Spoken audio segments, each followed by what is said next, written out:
자, 그다음 종목이 KTNG입니다. 어떨까요?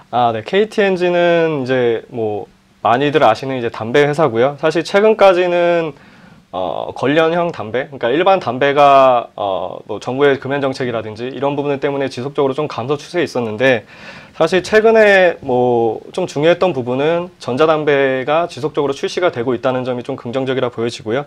이 전자담배 같은 경우는 일반 뭐 담배, 관련형 담배의 이제 갑당 순매출액 대비해서 순매출액이 이제 갑당 한 800원 정도가 되는데, 전자담배 같은 경우에는 그 일반 스틱으로 이루어져 있는 핏 같은 경우, 핏 제품 같은 경우 갑당 순매출이 한 1,300원 정도가 돼서 일반 담배보다는 마진이 훨씬 높다라고 말씀드릴 수가 있고요.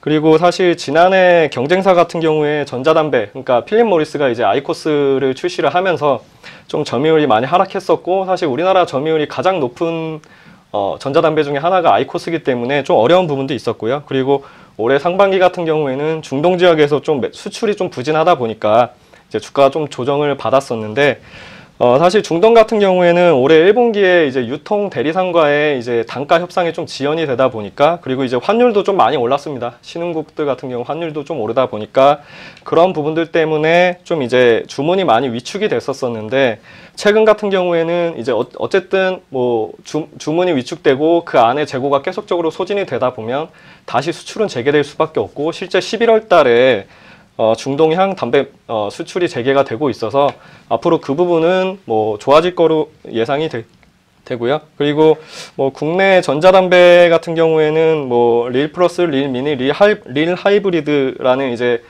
전자담배를 출시를 하면서 뭐 압도적인 영업망을 갖추고 있습니다. 편의점 같은 곳에 이제 좀 적극적으로 판촉을 하고 있는 상황이고, 뭐 가격 매력도라든지 기기의 편의성이라든지 이런 부분에 있어서 뭐 다른 경쟁사보다 좀 우위에 있다라고 보기 때문에 향후 지배력이 점차 확대될 것으로 예상이 되고요.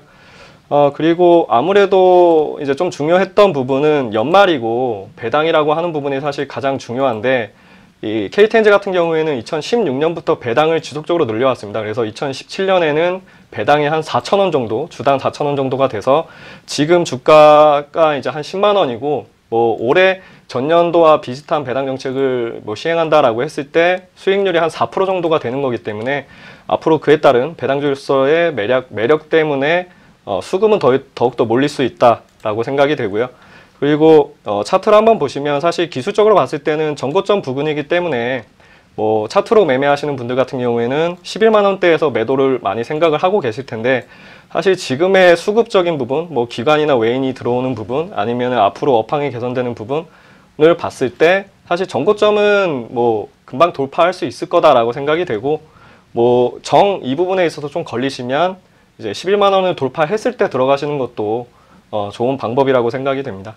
네. 자, 전고점의 돌파 여부도 좀 주목을 해보면서 투자 전략 세워보면 좋을 것 같습니다.